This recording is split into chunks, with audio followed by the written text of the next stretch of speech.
you have a priority in your life. Maybe you're the only person who knows what it is, but you have a priority in your life. And the question is this: do you value your relationship with Jesus Christ enough to make Him, time alone with Him, the number one priority in your life? Is He that valuable to you? Is He that important to you? Where does He rank in your life? Does He rank number one? Is He number two, number three, number four, number five? Is He down so far in the list on your time, your energies, your interest, your love, your devotion, that you can't figure out exactly where He fits? Where is Jesus in your priority list? Number one priority in our life is our time we spend alone with Him. Now I want you to listen very, very carefully. The most important thing in your life and my life today, tomorrow, next month, next year, every year, till the moment we die, is our personal, intimate relationship with Him, with Christ. The number one priority in our life is to be that time we spend alone with Him. Now watch this. It isn't because we just need Him. He wants us. He desires our love, and He desires to spend time alone with us.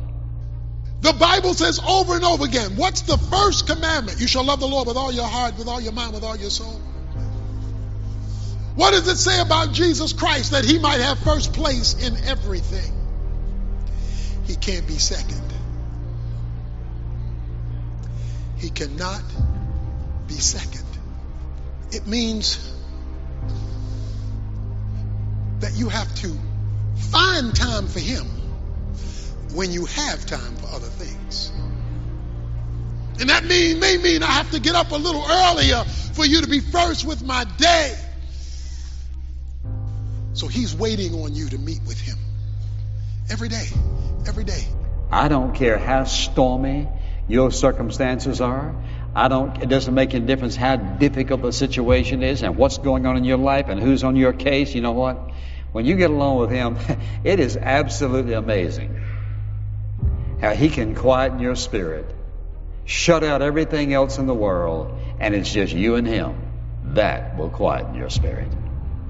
You see, so many people's God is so confined. Your view of God begins to get larger and larger, greater and greater, bigger and bigger. When you begin to see how He begins to work in your life and how He is working situations and circumstances in the future that you can't even figure out. And you come to that point in your life or that time or that decision, and you see how God has worked out every single detail already. Now, we don't know what tomorrow holds. None of us do.